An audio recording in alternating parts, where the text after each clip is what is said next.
Bonjour, je suis Didier Mazier. Dans l'épisode de cette semaine, je vais m'adresser à ceux qui soit ne connaissent à strictement rien au HTML et ne comprennent pas bien comment tout ce code fonctionne, soit à ceux qui savent pertinemment comment ça fonctionne mais qui ont du mal à l'expliquer et qui donc ont des besoins éducatifs.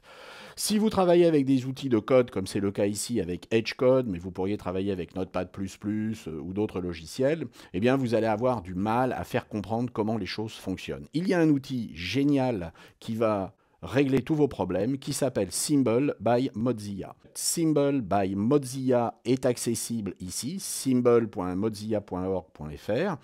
Et bien entendu, vous pourrez créer un projet à partir de rien, mais vous allez surtout pouvoir travailler avec ces projets qui vont vous permettre de faire un travail d'éducation sur le fonctionnement du HTML ou de vous auto-former. Allons voir comment fonctionne ce premier projet. Ici, nous avons trois parties, les fichiers qu'on a utilisés, la couronne, le DA-code de symbol, le fichier index qui est le fichier HTML et le fichier CSS. Nous avons ici le code qui correspond à chacun de ces fichiers et nous avons ici le résultat, soit vu dans un ordinateur, soit vu dans un téléphone portable, ce qui permet de valider le fait qu'il est responsif ou non. Nous allons donc voir un petit peu comment celui-ci fonctionne pour, par exemple, comprendre comment va-t-on modifier l'aspect visuel de ces éléments. Vous constatez qu'ici, dans le fichier HTML, il y a les éléments. Ce fichier HTML est très bref, mais il ne comporte pratiquement aucune indication de style. Tous les styles sont dans le fichier CSS. Le fichier CSS est relié, il y a donc un lien dans l'entête qui envoie vers le fichier CSS, et c'est à l'intérieur de ce fichier CSS que les choses ont été définies.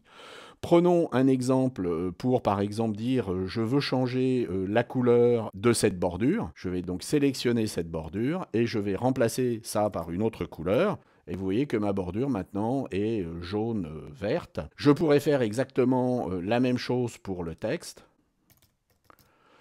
Et je pourrais éventuellement travailler ici sur la taille du texte, sur l'écartement entre les lettres. Par exemple, si je mets un espacement de 10 pixels entre les lettres, vous voyez que mes lettres sont beaucoup plus écartées. Allons voir maintenant un autre projet qui peut être un petit peu plus complexe. Nous allons voir ici comment fonctionne la création d'une bande dessinée. Vous remarquez que je suis ici dans quelque chose de responsive, c'est-à-dire que si j'ai la place, eh bien 3 colonnes, 2 colonnes ou une colonne. Et vous voyez que là, nous avons absolument tout qui se trouve à l'intérieur d'un seul fichier qui est l'index. Les styles ne sont pas dans une feuille externe CSS, mais ont été définis à l'intérieur de l'entête du fichier. C'est effectivement quelque chose qui peut être très intéressant pour montrer comment fonctionnent ces choses, notamment comment ont été gérés ici ce système de bulles. Vous voyez par exemple que si ici je mets du rouge, eh bien la bordure ici est rouge. Donc mon speech va ici définir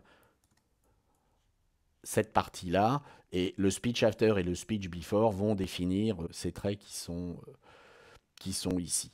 Alors, vous voyez que c'est quelque chose qui est simple et qui va vous permettre de comprendre comment tout ça fonctionne. Vous pouvez également voir comment fonctionnent des choses plus sophistiquées. Vous avez ici une carte postale qui tourne à partir du moment où vous passez la souris dessus. Donc, vous voyez qu'on est dans quelque chose qui est un petit peu plus sophistiqué.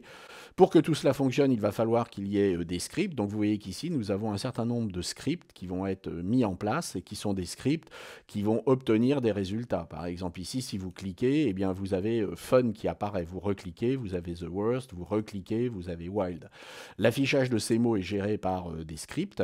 La manière dont ces scripts fonctionnent sont très intéressants à explorer et très simples. Ce tutoriel vous explique un par un ce que vous avez à faire pour comprendre comment ça marche. C'est-à-dire que vous allez pouvoir, en 6 étapes, mener à bien un travail complet sur ces fichiers. Et donc, si vous ne connaissez rien en web, si vous avez 5 minutes à passer sur ces fichiers, eh bien, vous allez apprendre. Et si vous devez apprendre aux autres, eh bien, vous allez également avoir un outil très utile. J'espère que cela vous a intéressé. Et puis, je vous dis à tous, à très bientôt. Au revoir.